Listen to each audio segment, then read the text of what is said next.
Hello, my beautiful souls. Welcome sa ating tarot reading sessions. Keep in mind, general reading po ito. Maring mag-resonate, maring hindi.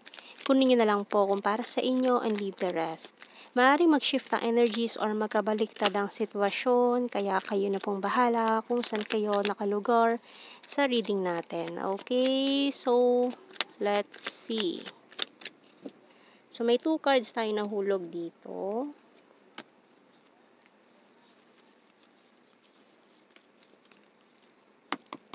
Okay.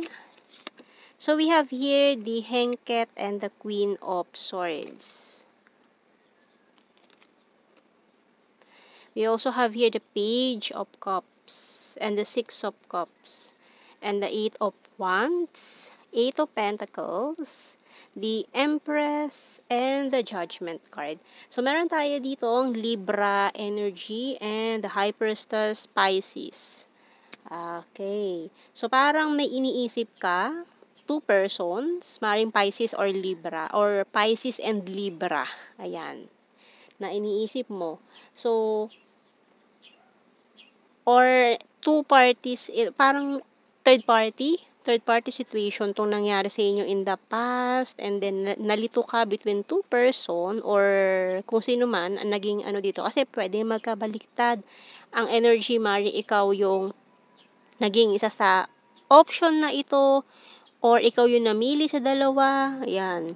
Tingnan natin. Kasi mukhang may nakapag-decide na eh. May nakapag-desisyon na.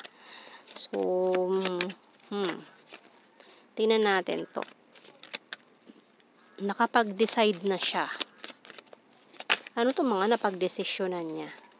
So, may nagkaroon nga ng third party situation. Maaaring this person ang your person. Pwede na your person na nilagay ka sa isang third party situation and then nag-decide na siya na piliin ka.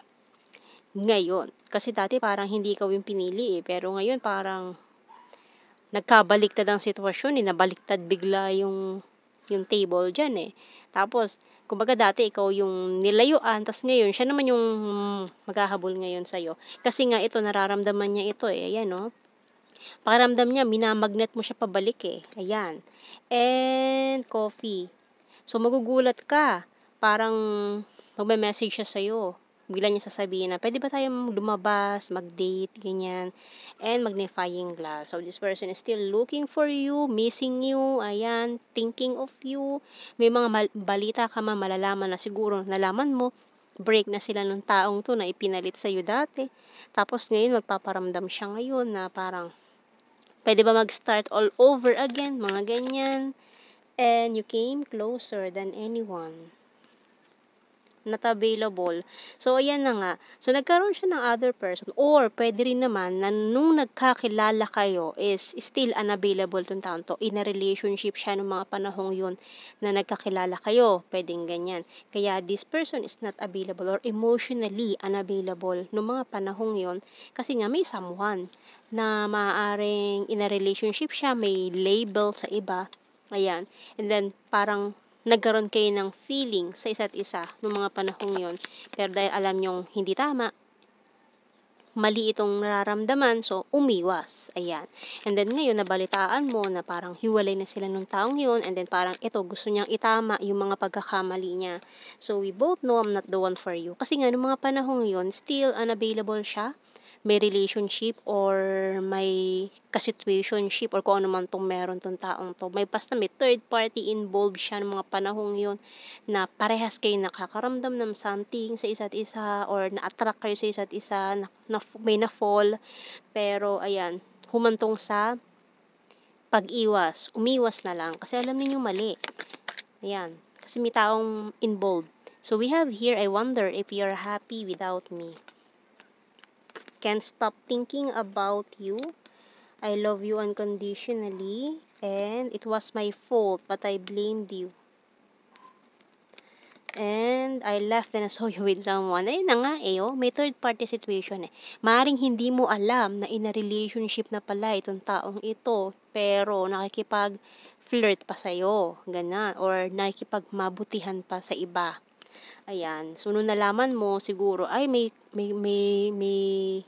may karelasyon na pala, so kailangan mo ng umiwas. So, ginawa mo naman yung tama, umiwas ka, no? Pero, ayun, parang, siyempre, may mga nalumbay, nalungkot, ayan, and then, I left you before you could leave me. O, di ba? Ayan, and then, parang gusto niyang itama lahat ng mga pagkakamali niya ngayon. Gusto niyang itama itong sitwasyon niyo. Ayan. And, tingnan natin sa Tarot Messages Oracle Cards. So, we have here, I want to surprise you. I want commitment. I watch you from afar. So, nung umiwas ka sa kanya, ayun, hanggang tingin-tingin na lang siya sa malayo. Kasi alam niyang hindi pwede, mali, can't let you go. Pero hindi niya mabitawan yung feelings na yan. Working hard for our future. Can we talk? You excite me. Can I call you? You're my happy pill. Kasi ikaw talaga yung sa marahil sa iyo niya naramdaman tong kakaibang happiness na ito, itong magnetic pull talaga na ito na nararamdaman niya, talagang intense. Ayan. So, ayaw naman niya na maging parang dito, ayaw naman niya na maging manloloko kasi nga may karelasyon siya ng mga panahong yon. Kaya umiwas na rin siguro. I have fear and anxiety. Ayan.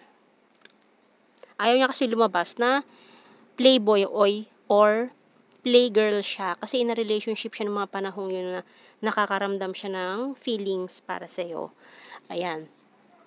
And tingnan natin, kuha tayo ng some initials natin.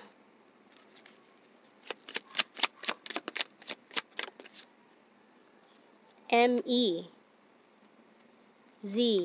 It's a mess. Ayan. W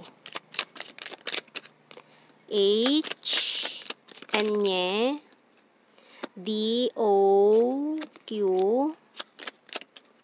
letter T I